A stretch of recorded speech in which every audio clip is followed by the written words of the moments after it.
right. Hello, everyone. Thank you for joining us today. My name is Jordan Turner, and I'm an intern with ICU DDR, and I have the honor of hosting today's webinar on challenges facing universities and research center, promoting a new age. I also have the honor of introducing today's speaker, Susana Henriques. Susana is an assistant professor with habilitation at Universidade, Aberta, the Portuguese Open University, Department of Education with Distant Learning, and research at CSICE, Sociology Research Center. Her domains of expertise and areas of research interest are digital network education, health literacy, and digital literacy, prevention and addictive behaviors, and addiction and research methodologies. She's also been involved with research projects, presenting papers at scientific events, and publishing peer-reviewed journals. Um, and then before we get started today, I just wanted to let you know that if you have any questions or want to share some of your experiences, feel free to leave them down below in the chats and we'll go over them during the presentation. And Susanna, I also want to thank you for being with us today, and I will turn the controls over to you for your presentation. Thank you, Jordan, for your kind words. Good afternoon. Welcome to you all to this presentation. Please feel free to let your questions or comments on the chat, and I will ask Jordan if there is any questions. Please interrupt me in order we can address these questions that may come during this presentation, and it would be nice in order to make this presentation more dynamic and interesting. Well, my proposal for this webinar is to talk a little bit about the universities. I have a typo here, universities and the new challenges for universities, what can be done to address these new challenges, and I'll in trying to answer or to contribute to reflect on this question, I will bring two real-life examples. There are two examples from my own practice and from my own experience, and then the wrap-up. Well, traditionally, universities were restricted to elite groups, and each university was self-centered and closed within each other, within itself. And the scientific value was the main criteria for selecting professors for delivering programs. And this scenario is about to change. And facing these new challenges, higher education faces a multitude of challenges, not only financial, but also political, social, and technological. And we have here some examples. Funding is one of the challenges that we face in our universities. Many universities are facing severe budget cuts, not only in Europe, not only in Portugal, but also in Europe, and I assume that in United States it might be similar. Access to and affordability as tuition costs continue to rise. Students are dealing with increasing difficulties. Also, technology is changing the way we learn, and universities need to keep up with it, adopting innovative strategies to teach. For example, adopting e-learning strategies or even e-learning courses or programs, and to assess the learning outcomes. And here we face challenges due to artificial intelligence, for example. diversity and inclusion, because there is a need to create more inclusive environments for people from all backgrounds, including ethnic minorities and people with disabilities. And here technology also can help us. Mental health, is also a big challenge. In 2023, universities need to have more resources to support mental health of students and staff. And we have several reports that point this as a problem nowadays in our universities.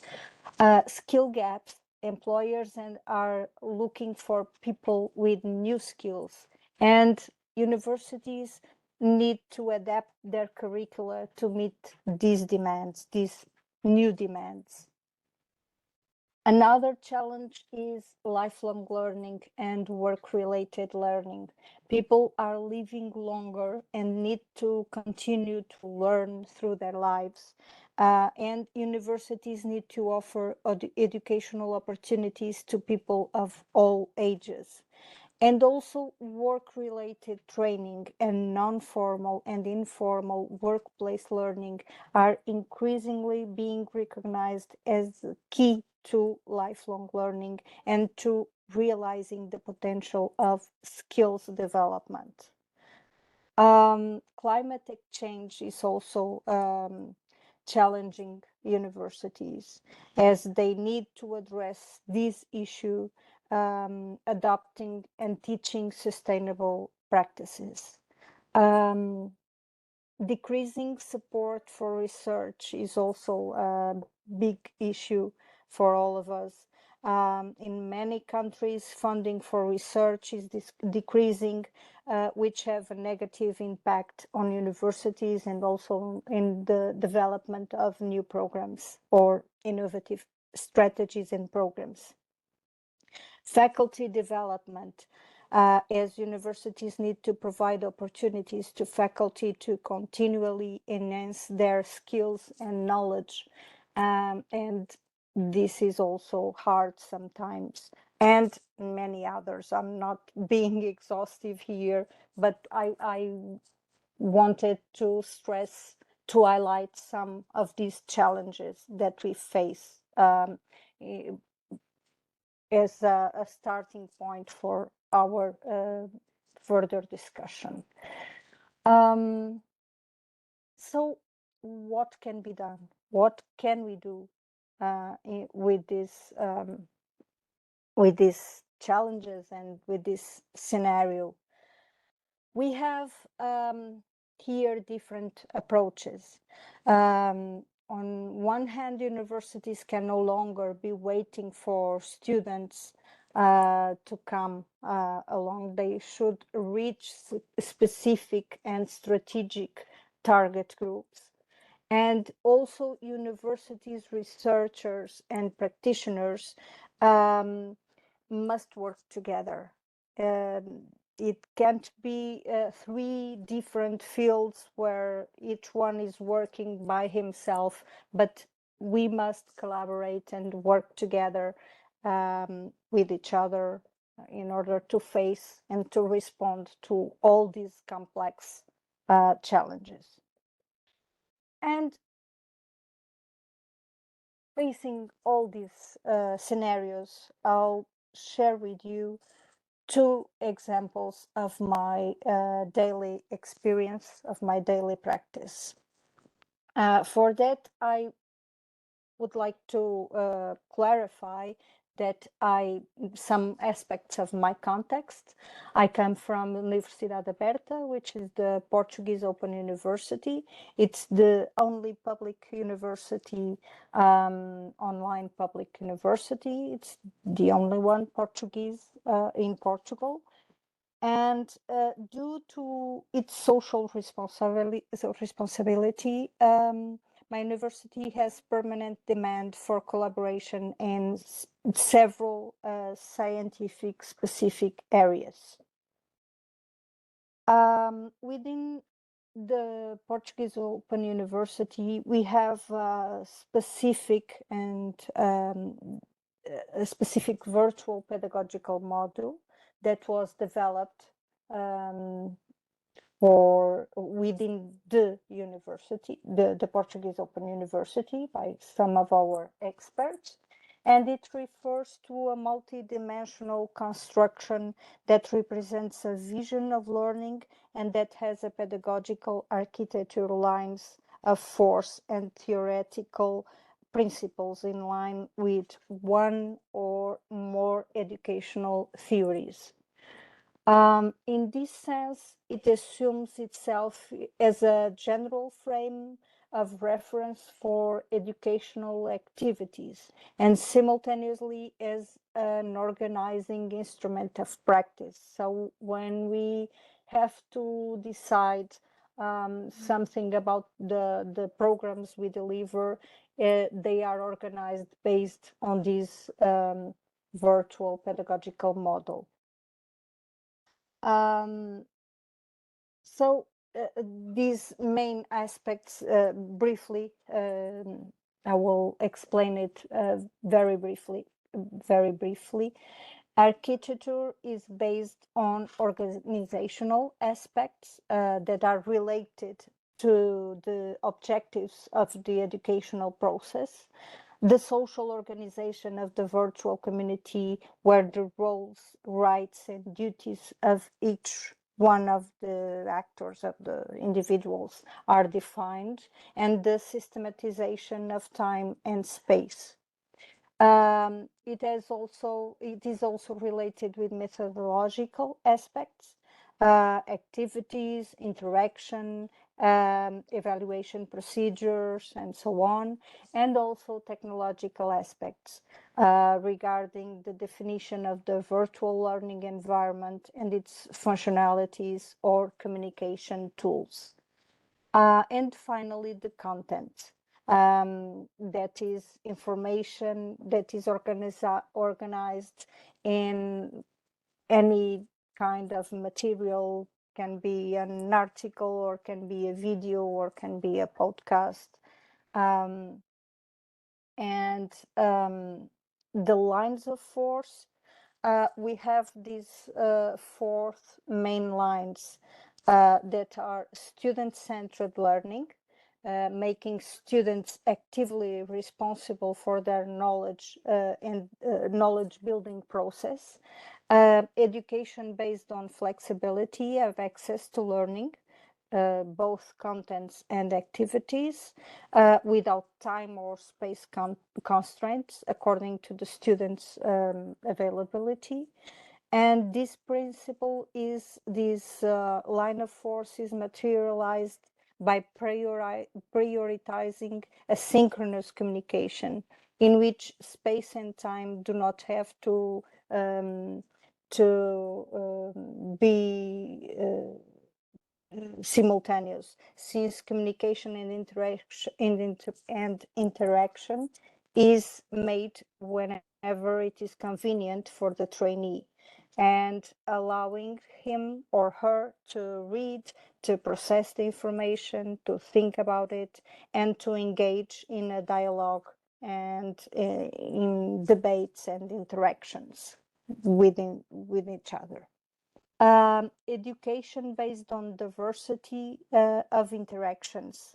And this diversity is interaction between students and other students, between students and professors, or even between students and the resources, the learning materials. According this principle, with this line of force, the professor has various communication devices to plan and to design according to the pedagogical strategy. Also, this is an education that promotes digital inclusion, as it helps adults, as our students are all adult learners. It allows these students to assess and master technologies who might not otherwise be able to develop those skills. and the theoretical principles that are mainly based on constructivism as a theory, as an educational theory that recognizes the learner's understanding and knowledge based on their own experience prior to entering this university. One consequence of constructivist theory is that each individual is unique because the interaction of their different experiences and their search for personal meaning results in each person being different from anyone else.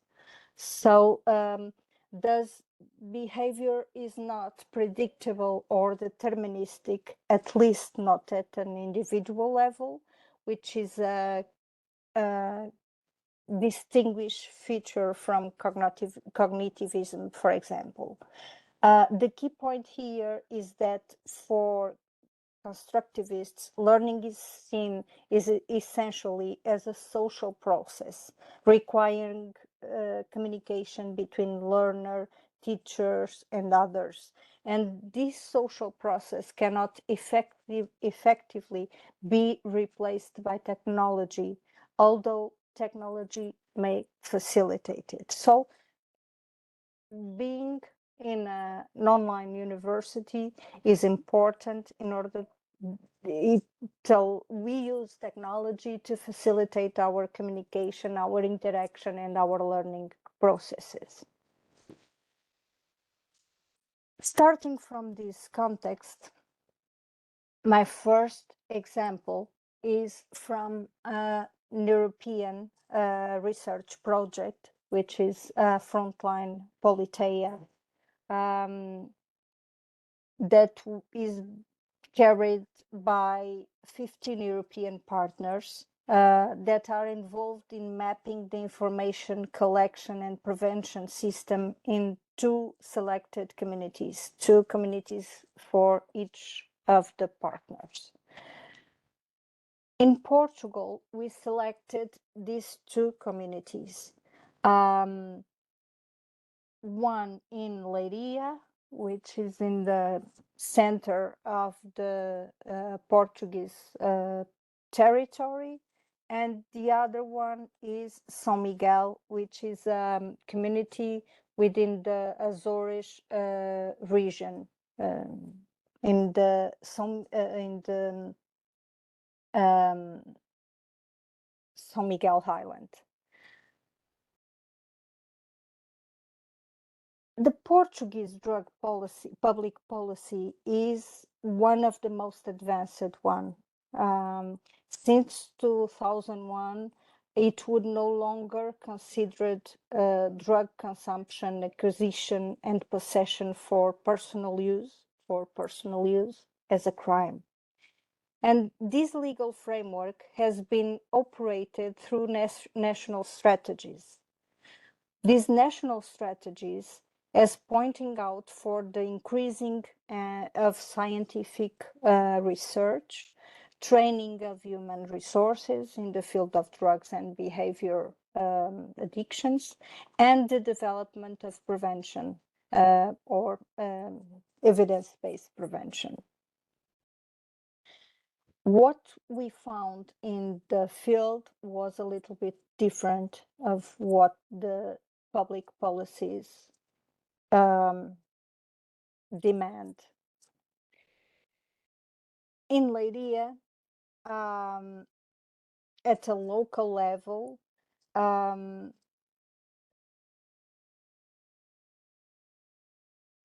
we found an health strategy that has a municipality range and also a social diagnosis also with a municipality range.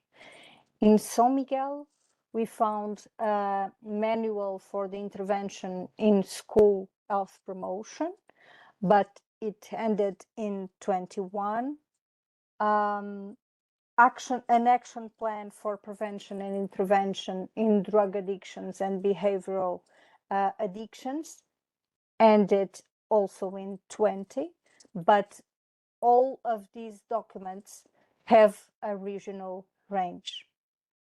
And although Lydia has more updated information, neither has data or risk on risk and protective factors. This means that all these documents are orientations, are guidelines, but I couldn't find any evidence, any data that supported these strategies. What they do, Lydia, as prevention interventions that are promoted in the scope of the intermunicipal community and some NGOs.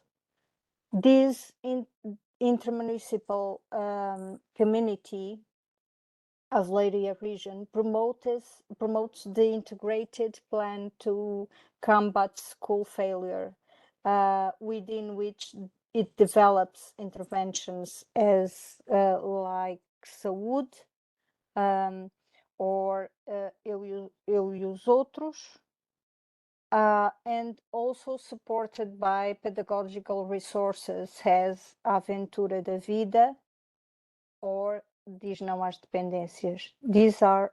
All of these are prevention programs. In São Miguel, prevention interventions are promoted mainly by NGOs, and regional government is the main responsible for funding all these programs. Eu e os Outros is one of those preventive interventions, and other interventions results from presented proposals. For example, this one developed with after-school clubs, or this one also for clubs. In summary, we found in both communities preventive interventions poorly evidence-based, preventive interventions without assessment, prevention professionals with great experiential expertise, nevertheless requiring further specialized training, an absence of wider strategy community-based, although Lady is closer from that model. São Miguel has a more centralized model where prevention initiatives are highly dependent on the regional government. So we must reflect on this question. Is evidence-based interventions, evidence-based interventions, what can science learn from practice about interventions? Since we are defending that universities and researchers, professors and researchers and practitioners must work together, what can we learn from each other? And we have some lessons learned. There are specific local and regional dynamics to consider. We can't pre-assume that one intervention without evidence produced doesn't work immediately. Rather, it requires assessment, research, and further knowledge construction. And to use what is already being done and experience it and build on the top of that with unprejudiced attitude. Openness to the different through creative and innovative approaches. To encourage collaboration, networking, co-construction between agents with different backgrounds, with different roles, and from different settings. So it is important to stress that prevention effectiveness results from prevention science as an interdisciplinary field, public policy and strategy, intervention and professional practice, professional development through training, interaction, and collaboration within communities of practice, learning, and inquiry. None of these communities has a training program for their prevention practitioners, for their prevention professionals, nor in Leiria, nor in São Miguel, and I must say, nor in other community in Portugal.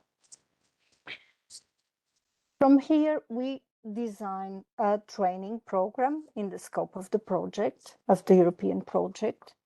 The Frontline Politeia course aims to deepen knowledge about prevention, explore different contexts, and promote collaboration.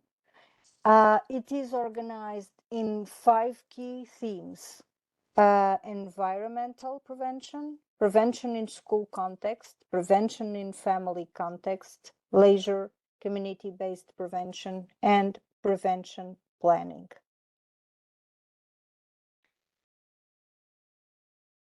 This course is held in B-learning, which means that it has a first compound on site and then e-learning training. The group has about 15 participants with different backgrounds: law and enforcement forces, nurses, from school programs, social workers, psychologists, sociologists. The learning environment here is a short print screen of the initial part, the welcome message. In the virtual learning environment, participants, trainees, and prevention professionals have the opportunity to explore interactive materials, interact and collaborate with each other and with the trainers, discuss central issues, share experiences, and work together. During this process, they are developing their professional skills and competences, and they are also updating their knowledge regarding prevention and prevention science. Jordan, do we have any questions so far? Don't see any questions so far. Okay. Am I being too clear or too complex? I think you're being clear. It's all good. Thank you. Thank you. Well, the second example is another training program about health literacy for imprisoned boys. The prison context is very specific because it is closed and it has unique rules. It is also important to stress and believe that provide education and training programs for imprisoners and develop their skills, competences, and knowledge will impact positively in their integration, and we have research to support these findings. By introducing adapted and attractive technological and educational resources and strategies that can engage these people as students, they will have opportunities for their development as an individual, a citizen, and a professional. This is a research project, distance learning and e-learning in prisons in Portugal, development and assessment of an inclusive educational model. Is being developed in the Portuguese Open University since 2016. It has a wider scope, giving the opportunity for imprisoned people to have an university training, an university degree, being graduation, master course, or even PhD. One of these project actions is a short training program on health literacy. That is the example that I selected to present you. This health literacy refers to the ability to deal with health information. That is, it is related to the motivation and skills to access, to understand, interpret, evaluate, apply, and use health information to make judgments and decisions that are useful in various situations of daily life and through the life, all the life cycle. Thus, health literacy is an important asset in maintaining and improving the quality of life of citizens and populations. It acquires specific relevance in this context of the imprisoned people. The results of the European Health Literacy Questionnaire show worrying levels of health literacy, particularly in the Portuguese sample. It is therefore evident that there is a need to promote actions that develop health literacy levels, increasing citizens' skills to take care of themselves and to their own health. So the aim of this training is identify good health literacy practices, access and understand health information, and use available information appropriately for their condition. The main contents are health literacy, context and concepts, health promotion and lifestyles, sources of health information, understanding, interpretation and evaluation of and application of information, and some working with some practical issues, some case studies. This program is also has also a B-learning format, meaning it has a first part on-site training, and the second one is the learning training. The first image is the prison facilities, and the second image is a print screen of the main image of the e-learning environment. The group has about 10 participants from 16 to 18 years old. On the on-site training, trainees present the topic to participants. Then they actively engage in discussing the topic that are going to be approached during the whole week ahead. They are able to interact and collaborate within each other and with the trainees, discuss central issues, share experiences, and work together. In the virtual learning environment, participants could explore interactive materials and do individual tasks. During this process, they are developing their health literacy skills and competencies.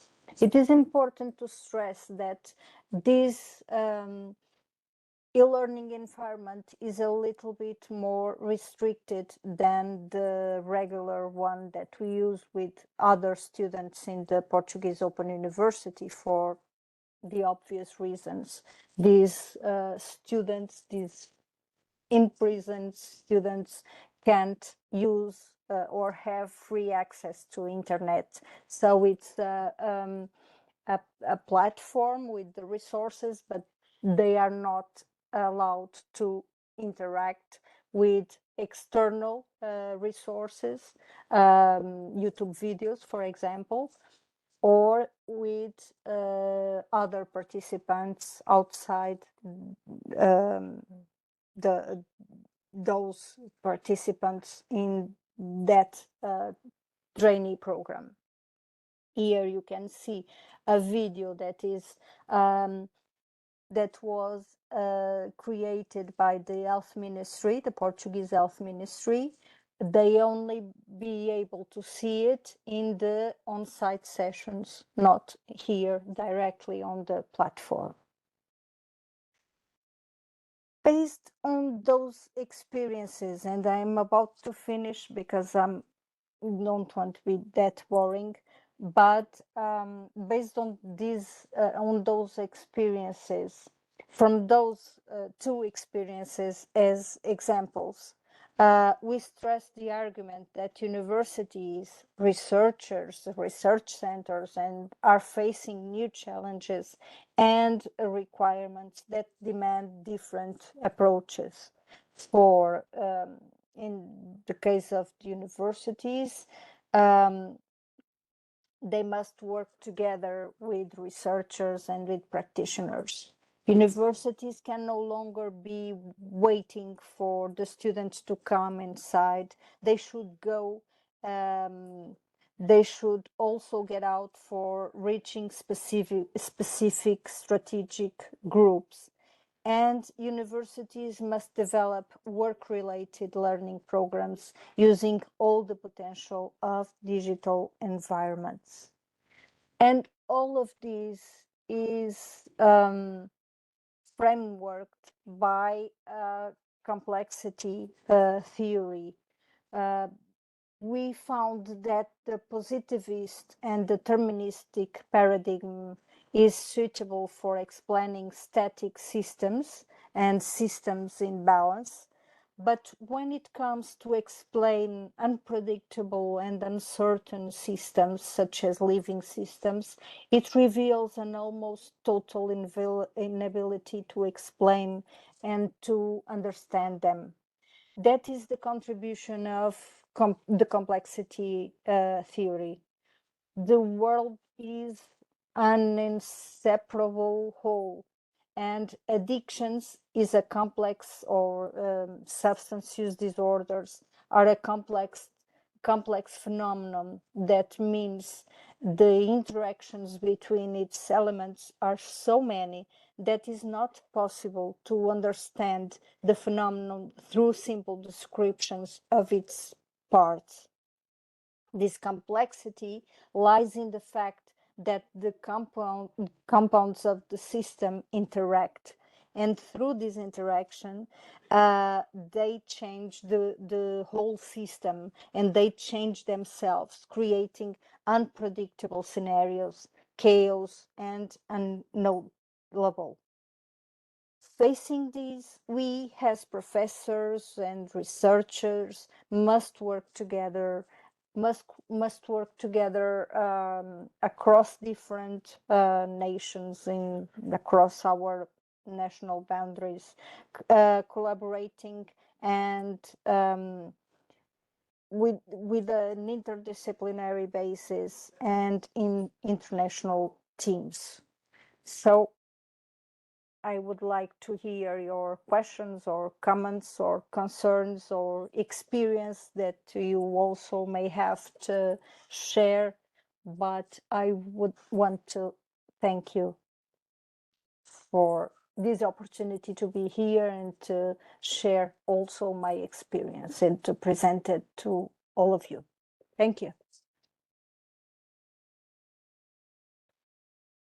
All right, thank you, Susanna, for your presentation. I greatly appreciate you sharing a lot of your knowledge with us today.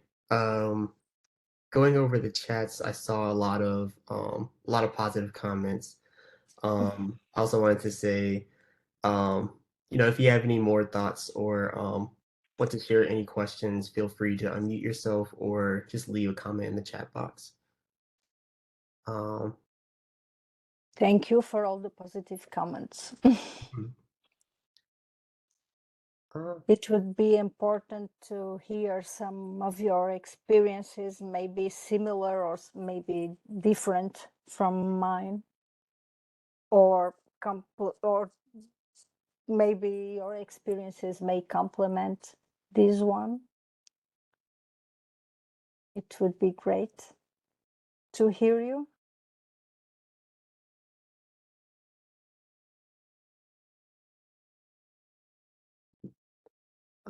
I think I can start off with one question.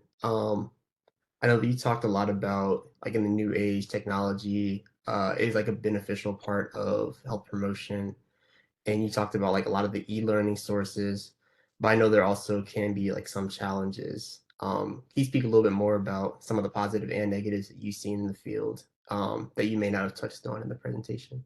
Mhm. The negative effects of technologies Yes. specifically? Okay. Yes, technologies by themselves are not positive or negative. It's what we do with the technologies that can be harmless or useless. Um, this being said, I tend to have a more positive view of technologies because I work with them. My whole work is based on technologies. I work with e-learning, and without technologies, I would be without a job. That would not be nice. So, but yes, we are facing, for example, in our university, we are facing several challenges. For example, with the issues of artificial intelligence and the need to change the assessment and teaching procedures and assessment procedures in order to um, help our students to develop their knowledge and their skills without asking to ChatGPT, for example. So if we ask a direct question and to assess some knowledge, it's easy to find that information in Google online. We have so much information available. So it is a challenge for us to change the way we do things, the way we teach, the way we organize our learning environments, and the way we assess and what we are assessing. And the great challenge is to change the focus from assessing knowledge to assessing skills. And this is a big challenge that is um, being more urgent due to technological development.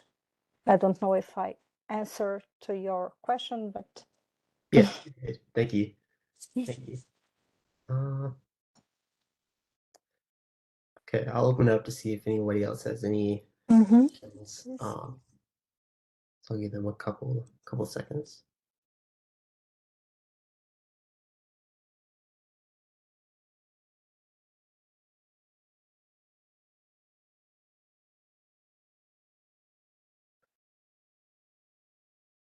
All right. Doesn't seem like there are any questions in the chat either. Um, I just Okay. want to thank you again for joining us today on the webinar. Also, thank you to Olivia for handling the tech portion of the webinar. And also, Susanna, I want to thank you again for coming on today and sharing your experiences. Thank you. Thank you also, Olivia and Jordan. Thank you, ICU DDR, for the opportunity to be here and to share my experience. I hope that I was able to be clear enough. Thank you. Mhm. It was my pleasure. Thank you. All right. I think that's it. I think so. I hope everybody has a great rest of your day.